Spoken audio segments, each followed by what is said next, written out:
안녕하세요. 반갑습니다. 인생을 바꾸는 땅으로 여러분들의 운명을 바꿔드리는 박은입니다. 반갑습니다. 자, 오늘은요, 경제학으로 푸는 부동산 투자 법칙에 대해서 제가 네 번째 시간인데요.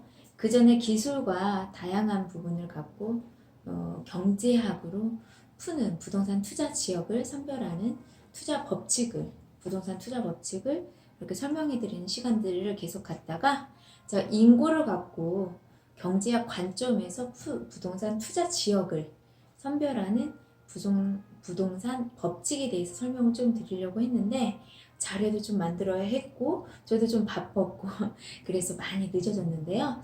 여러분들 요즘에 지금 많이 걱정하고 있는 그 우한 폐렴 때문에 제가 더는 좀 늦추면 안 되겠고 또 이런 경우 때문에 인구를 통한 그 지역 선별이 투자에 얼마나 큰 중요한 요소인지에 대해서 한번 얘기해보는 시간을 타이밍을 놓치면 안 되겠다 생각을 해서 제가 좀 연휴도 끝나기 전에부터 자료를 좀 마련을 했는데 충분하지는 못하지만 제가 자료를 준비하면서 이런 생각을 또 했어요.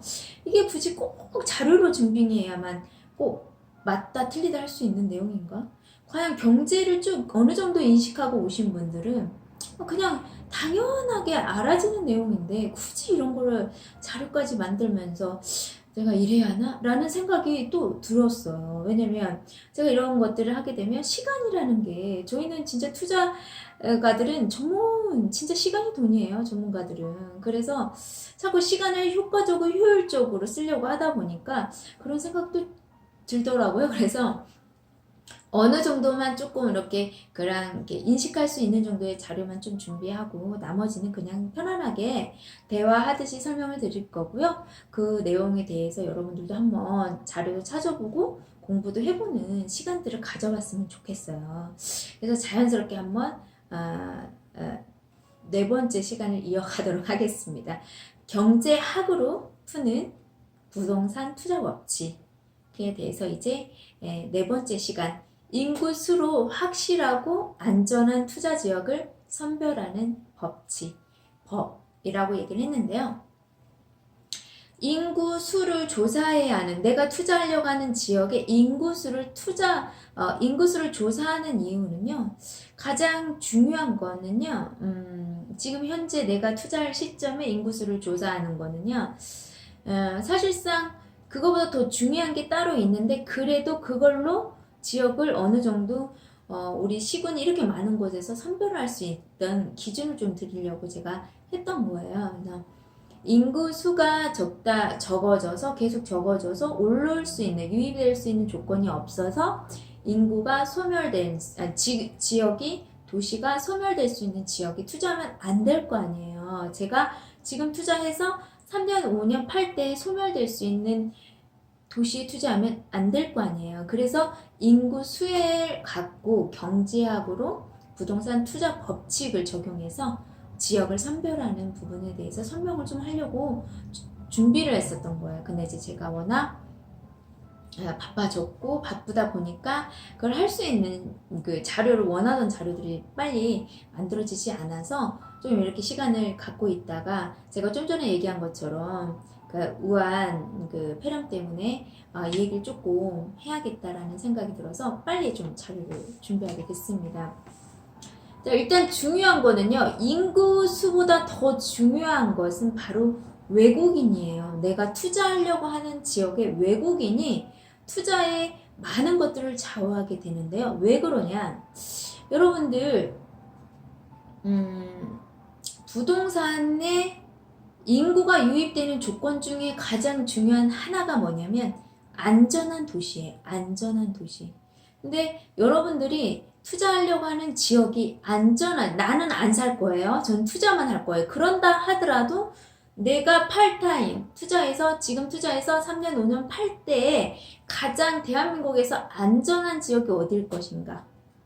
그게 인구 유입의 아주 중요한 요소예요.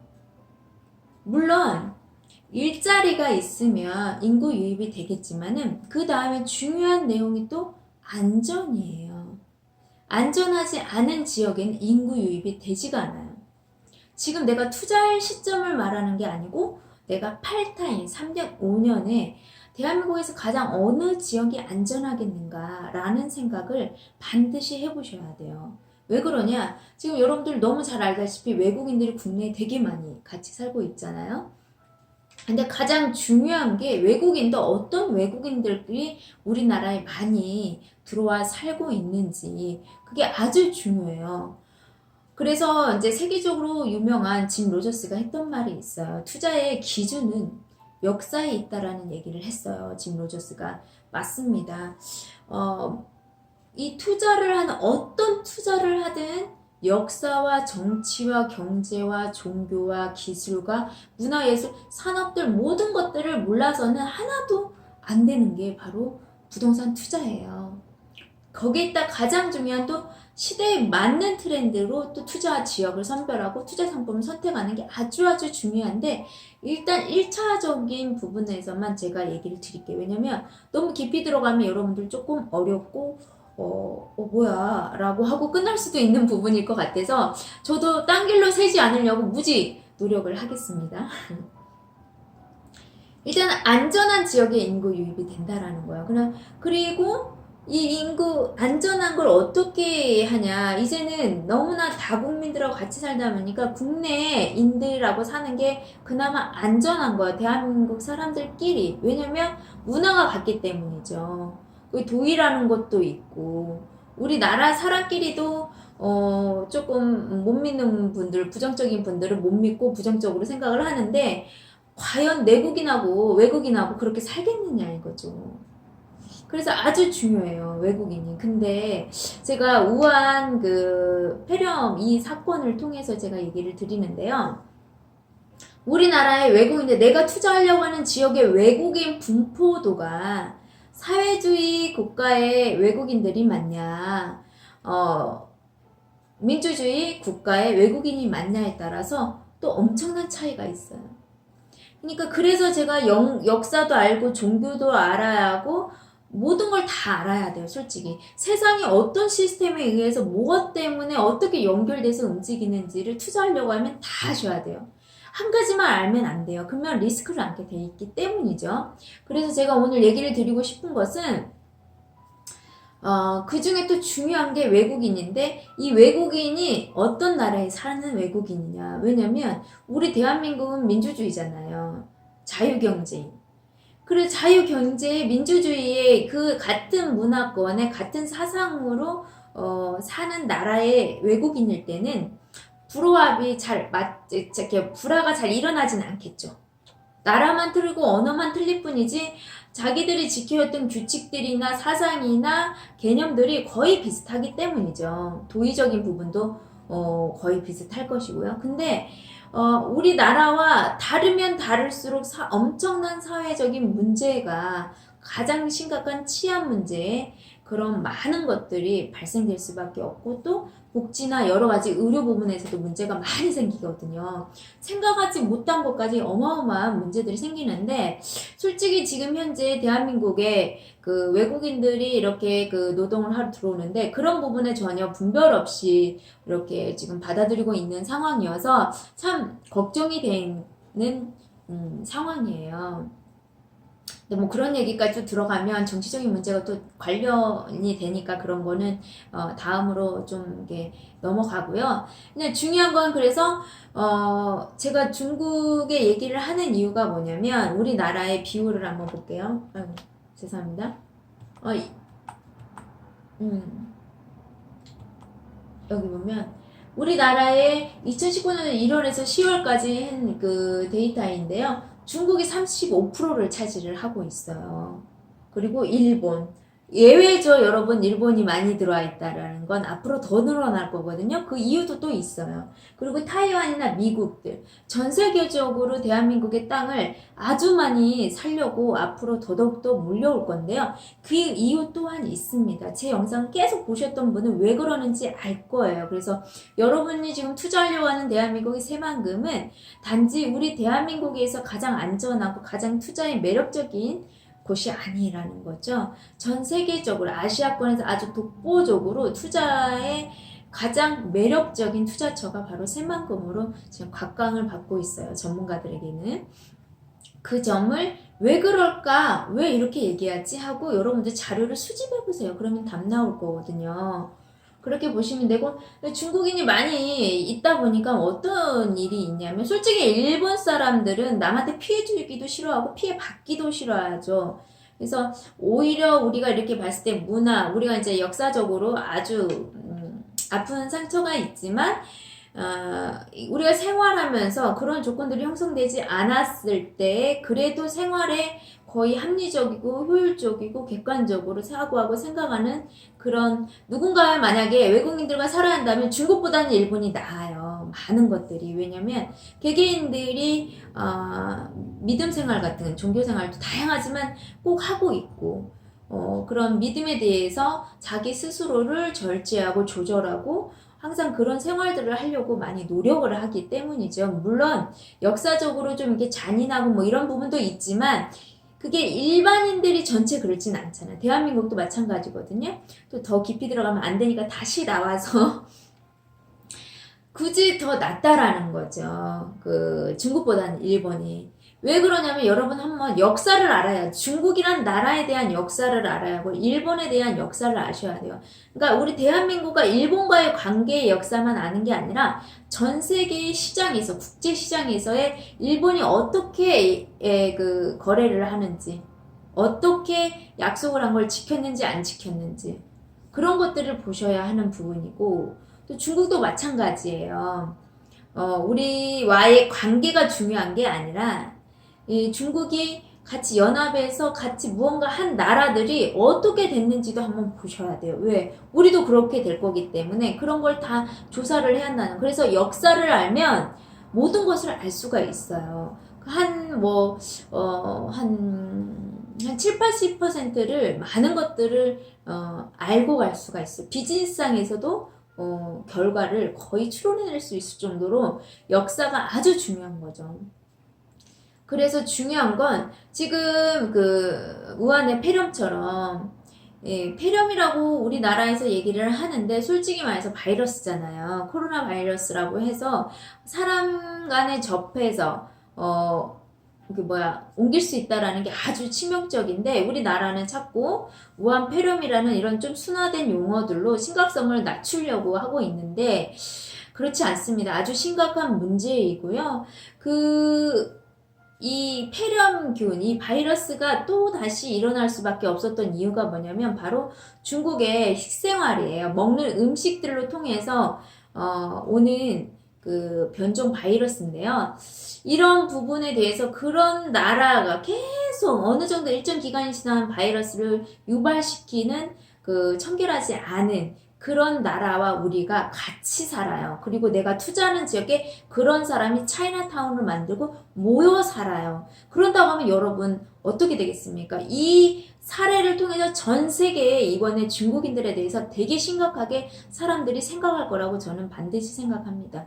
잘 모르는 사람들은 그냥 그런갑다 할 수 있었던 그런 내용인데 이번에 이 코로나 바이러스를 통해서 전 세계인들이 중국이 얼마나 이상한 음식들을 먹고 비위생적으로 하면서 이 변종 바이러스를 만들어내는 원산지인지에 대해서도 알게 되면서 이제는 어떻게 보면 전 세계적으로 중국을 차단하고 싶은 거죠. 오지 말라고 하고 싶은 거예요. 지금 우리나라, 지금 일본도 그렇고 미국도 그렇고 차단을 하는데 우리나라는 아직까지 안 하죠. 가장 중요한 그 코로나 바이러스를 예방하는 거는 그 접한 사람이 오지 못하게 하는 거거든요, 정말. 그래서 그 공항으로 들어오는 것부터 먼저 중국인들은 차단을 시켜야 한다라는 얘기를 제가 하는데 이제 제 이 영상 끝나고 서명운동 하는 사이트를 연결을 드릴 테니까 저희가 할 수 있는 것들이 그런 거잖아요. 그래서 그런 그 전자 서명운동 하는 사이트를 연결을 해드릴 테니까 참고하시고 거기서 이렇게 보시면 도움이 되는 영상들도 현장에 지금 현재 사실적인 영상으로 제가 좀 준비를 했고 의사들이 하는 말들도 좀 관련돼서 그냥 의료 상식으로 좀 알고 있으면 도움이 되는 내용들 그리고 어떻게 대비하고 어떻게 대안을 준비하고 내가 어떻게 해야 하는지에 대한 것도 조금 담아놓은 것을 이렇게 덧글란에다가 올려놓을 테니까요. 참고하시기 바라겠습니다. 그래서 가장 중요한 게 인구가 유입이 되려고 하면 안전해야 돼요. 첫 번째는 일자리가 있어야지만 일자리만 되는 게 아니라 그 도시가 일자리로 왔는데 너무나 불안정하고 무서운 도시라고 하게 되면 그 사람들은 이쪽으로 집까지 이동은 안 하고 2, 3만 뭐 일하는 사람만 오고 나머지 다시 안전한 도시에 가정을 꾸릴 거라는 거죠. 그래서 제가 얘기한 게 뭐냐면 기술로도 관련이 있지만 앞으로 부동산 투자할 때 새만금을 투자해야 하는 이유는 바로 스마트 도시. 치안 문제 때문에 가장 안전하고 확실한 도시가 바로 새만금에 생기기 때문이에요. 뭐 그 스마트 개발하는 전문가들은 전국에 이제는 뭐 다 스마트 도시로 당연한 거예요. 당연한 거. 근데 여러분들이 지금 사서 팔 때 3년, 5년에 가장 빠르게 스마트 도시가 이렇게 만들어진 거 전체가 어떤 일부분만 도시가 된 게 아니라 스마트 도시가 아니라 전체가 스마트 도시로 만들어진 곳이 어디인지 그리고 2019년도에 저희가 나라에서 세계의 지자체를 시범도시를 만든다고 제가 발표를 해드렸잖아요. 거기에 새만금이 포함이 돼 있기 때문에 그리고 가장 안전하고 확실한 지역을 선별을 할 때 그 지역에 지금 국내 기업보다 더 중요한 거는 글로벌 기업들이 투자를 하는데 여러분들 미국도 연구를 좀 하셔야 돼요. 미국이란 나라도 연구를 좀 하셔야 돼요. 국제사회에서 어떻게 행동을 하는지 어떻게 그 혈맹한 국가들을 어떻게 관계를 유지하고 어떻게 가고 있는지를 좀 잘 아셔야 해요. 역사를 알아야만이 여러분들이 투자할 때 많이 불안정하게 느끼고 불확실하게 느끼는 것이 확실성을 갖게 되고 그 확실성으로 갖고 추론해서 통찰력을 갖고 투자를 할 수가 있어요. 그래서 그런 미국이란 나라에 대해서 미국에 대한 그 외교 정책들이나 외교하는 그런 사례들을 많이 참고하시면 좋아요. 그래서 제가 단편적으로 간단한 수준에서만 얘기를 할게요. 너무 포괄적으로 여러 가지 다양하게 얘기는 못 드리고 미국 같은 경우는 솔직히 같이 연맹을 한 나라들을 무조건 강대국은 미국이 돼야 돼요. 강대국을 양보할 수는 없어요. 강대국이 되려고 하는 나라는 어떠한 보복을 하든지 경제 보복이든 관세 보복이든 뭐든지 무역 전쟁이든 멈추지 않고 합니다. 반드시 하는데요. 근데 이 미국은 특징은 뭐냐면 연맹을 이렇게 맺은 나라들은요 시장을 열어줘요.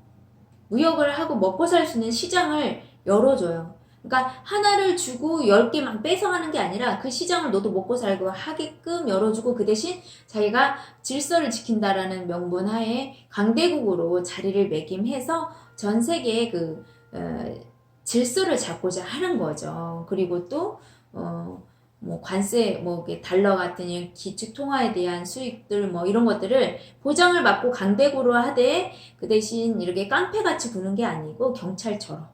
전 세계의 경찰처럼 모두가 다 고르게 안전하게 살 수 있는 그런 어떤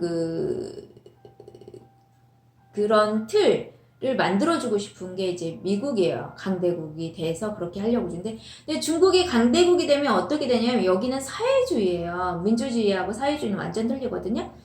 중국은 원래 신분주의잖아요. 그래서 몇몇 잘난 엘리트들이 전 국민을 다스리는 거예요. 그 대다수의 국민들에게는 주권과 인권과 재산권이나 이런 것들이 보장이 안 되어 있어요. 자유 부분이나 다.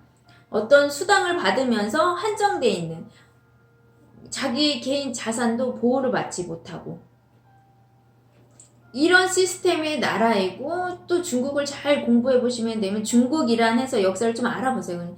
중국이란 나라는 같이 연맹을 맺은 나라들한테도 솔직히 이렇게 뒤통수를 많이 쳤어요. 결론은 아주 처음에 되게 잘해주고 뒤로는 끝에는 완전히 다시는 보고 싶지 않은 나라를 만들어주고 오는 게 또 중국이었어요. 그래서 그런 것들을 제 얘기만 듣지 말고 공부를 좀 해보시면 많은 도움이 될 거라고 생각이 들고, 지금 제가 얘기하려고 하는 이유는 뭐냐면요, 외국인은 분포도에 따라서 내가 투자하려고 하는 지역의 안정성을 또 보장받을 수 있기 때문에 내가 투자할 때 내가 그 팔 타이밍에 가장 대한민국에서 안전한 도시가 어딘지를 외국인 분포도를 갖고 경제학으로 부동산을 풀 수 있다라는 얘기를 좀 드리고 싶은 거예요. 그리고 또 이렇게 보면 그 외국인들이 많은 지역으로 분포가 됐어요. 경기, 서울, 경남, 충남, 인천이에요. 그러면 여러분들이 투자하려고 하는 지역 중에 여기에 해당되는 외국인들이 많이 분포되어 있는데, 우리나라 외국인 중에 가장 많이 분포되어 있는 게 중국인인데, 이 지역들은 결코 안전한 지역은 아니라는 거죠. 이렇게 추론을 해낼 수가 있다는 거예요. 지금 각 나라에, 우리나라에 개발 호재가 각 지역에 다 있죠. 다 있는데 그 지역 중에서 안전하지 않은 지역의 개발 호재를 갖고 투자를 했을 때 내가 팔 타이밍에 사실상의 진짜 사야 할 수요달, 내가 그 전에 사서 팔려고 할 때 실제 수요자들이 오질 않는다라는 거죠. 그 가장 큰 이유가 안전하지 않기 때문이죠. 그래서 제가 이 얘기를 아무리 얘기해도 실감이 안 될 거라서 제가 이렇게 딱 이 타이밍에, 콜로라 바이러스 이 타이밍에 중국에 대한 그 심각성을 인식하시라고, 외국인들의 그 심각성을 인식하시라고 이때구나 생각이 들어서 이렇게 영상을, 자료를 간단하게라도 좀 준비하게 됐어요. 그래서 이런 것들을 좀 참고하셔야 한다는 얘기를 좀 드릴게요. 그리고 수치가 계속 올라가는 내용들 얘기를 드리는 거예요. 외국인들 계속. 그런데 외국인들이 어떤 명분으로 이렇게 들어오냐, 유학이나 일반적인 연수에 의해서 외국인들이 많이 이렇게 들어오고 있는데요.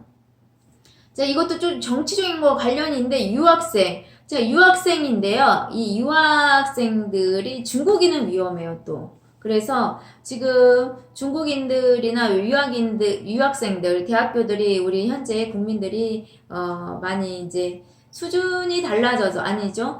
수준이라기보다는 실용적으로 많이 사람들이 바뀌면서 대학교를 굳이 가야 되라는 관점을 많이 갖게 되는 것 같아요. 그러면서 대학교 그란도 인구도 없는데, 학생도 없는데 아이들이 안 가는 애들이 더 많아지고 있는 상황이에요. 그러니까 대학교를 운영하기 위해서 외국인들을, 유학생들을 받아들이는 정책을 통과가 됐는데, 아주 위험한 것 중에 하나가 뭐냐면, 외국인들이 졸업을 하게 되면 시민권을, 대한민국 시민권을 특별권을 준다라는 내용에 대한 그런 법이 통과가 됐는데, 아주 위험한 거죠. 아주 위험한 거. 우리나라에 가장 많이 오는 사람은 중국 사람인데, 유학도 마찬가지로. 그런데 그 아이들한테 우리 대학교를 졸업했다고 시민권을 줘서 특별권을 준다라는 게 얼마나 위험한 건지 여러분들은 반드시 좀 인식을 하셨으면 좋겠어요. 저는 좌파 우파 뭐 이런 거 따지는 게 아니라요, 자나 우나 이거를 따지는 게 아니라, 이런 지금 현재 이런 데이터에 의해서 어떻게 갈 건지를 보는 거죠. 그럼 우리나라, 내가 사는 나라를 가장 안전하게 그리고 행복한 나라가 되길 바라지 위험한 나라가 되고 싶지는 않잖아요. 그 이유 때문이고, 또 지금 제가 이 얘기하는 게 여러분들한테 실감이라고 할까? 이렇게 팍 닿아오지 않을 때인데, 이때 또 우한 폐렴 때문에 조금 심각하게 받아들일 수도 있겠구나. 그런 아이들과 내 자녀들이 같은 대학교, 같은 사회에, 같은 지역에, 같은 동네에 살았을 때 우리 아이들은 어떨까라는 생각을 한번 해보시라는 거예요. 심각하게. 그래서 그런 제도들이 이렇게 통과됐을 때 아무런 생각 없이 그걸 동의하고 지지하면 안 된다라는 얘기를 좀 드리고 싶어서 제가 또 이 말씀을 드렸고요. 이거는 각 지역마다 시군별로 해서 분포도예요. 외국인들 분포도. 그래서 이 부분을 조금 알게 되면, 이것도 아까 제가 말한 것처럼 그 외국인 출입국 그 본부 사이트에 가면 다 나와 있거든요. 그리고 또 메일로 매달 이렇게 받아볼 수도 있어요. 이렇게 계속 바뀌는 내용들을. 거기에 보면 지역마다 다 그 인구수가 표시가 돼 있기 때문에 그걸 또 참고하시면 아주 많은 도움이 될 거라고 생각이 듭니다. 자, 제가 마지막으로 드리고 싶은 거는 인구와 외국인으로 인해서 투자 지역을 안전한 곳이 어딘지를 선별할 수 있다라는 내용을 갖고 이 시간 좀 자료를 좀 준비했는데요. 여러분들 어떻게 좀 도움이 되셨는지 모르겠어요. 그래서 여러분 투자는요, 정말 어떤 상품을 투자를 하든지 투자는요, 그 세계가 움직이는데 영향을 미치는 모든 요소를 다 반영을 하셔야 돼요. 반드시. 내가 어느 요소 하나를 놓치고 투자 지역과 투자 상품을 선택을 하게 되면 여러분들은 엄청난 그 시간과 경제력과 인생으로 그거를 또 뼈아픈 대가를 치료하기 때문에 공부만이 살 길이고 부동산은 특히나 과학이에요. 그래서 내가 분석하고 연구해낸 만큼 찾아낸 만큼 가장 확실하고 안전하고 보장받을 수 있는 투자가 바로 또 땅이에요. 그 이유가 뭐냐면 자, 현금 자본시장의 상품을 얘기를 할게요. 주식이나 현금 증권이나 펀드나 뭐 이런들, 주식, 금융 쪽, 보험들, 적금들 이런 얘기를 한번 하게 되면 이 화폐 시장의 투자는요, 계속 생산을 해내기 때문에 어차피 결국은 언젠간 가치가 하락이 돼 있고 오르고 낮고가 너무 폭이 커요. 그리고 빠르게 움직이고요. 그게 바로 고위험 자산이라고 전문가들이 평가를 하는 거예요. 내가 무슨 일을 하면서 이렇게 고위험으로 수시로 변하는 이런 위험 부담의 그 자산에 투자한다는 건 내 인생은 그만큼 더 어렵고 힘들고 매월 매일 매초로 이렇게 그 위험한 그 자산의 내 구조를 넣어놓는 거기 때문에 저는 추천하지 않는 거예요. 그 원리는 생산이기 때문에 가치는 하락이 돼 있는데 그 시장을 주도하는 사람들에 의해서 올라갔다 내려갔다가 그 법칙이나 규칙이 있는 게 아니라 그 사람들에 의해서 조작이 되기 때문에 아무리 공부해도 그거 타이밍을 맞출 수 있는 건 아주 희박하다. 어쩌다 정말 운게임인 거예요. 운게임. 근데 나의 인생을 운에다 맡기면 안 되잖아요, 여러분들.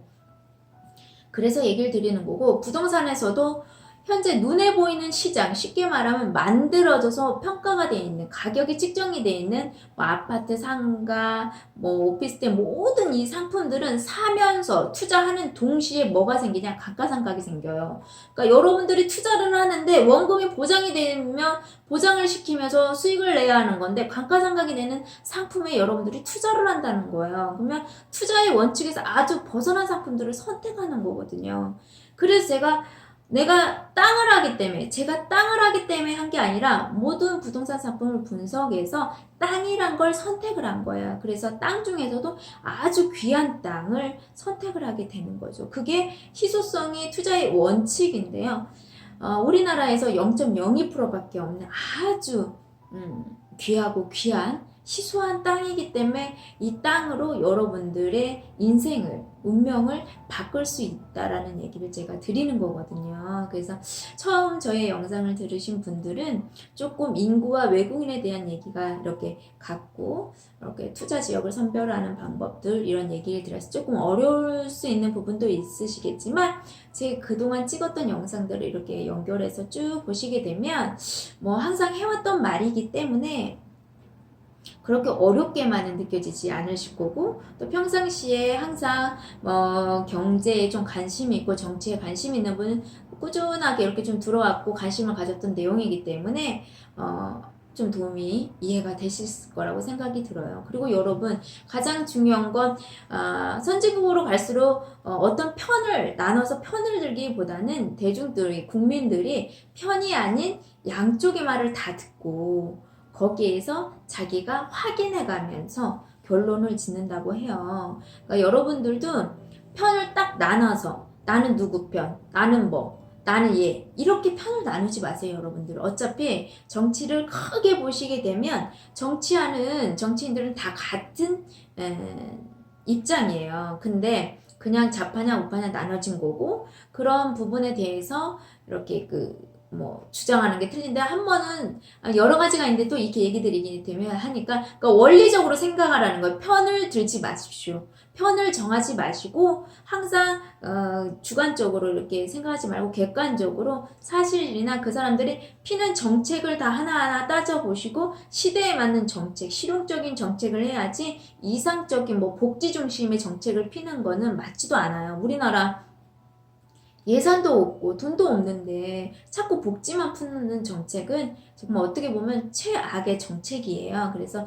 조금 경제를 활성화시켜서 뭔가 개발해서 수익을 창출하려고 하는, 나라를 개발하려고 하는 정책들을, 실용적인 정책을 피는 그런 그 안을 좀 보시고 또 선거를 준비하셨으면 좀 좋겠고요. 이상으로 제가 오늘은 인구와 외국인들의 분포도에 따라서 투자 지역을 안전한 곳을 선별하는 방법에 대해서 얘기를 드렸는데요. 좀 도움이 되셨으면 좋겠습니다. 지금까지 시청해 주셔서 대단히 감사합니다.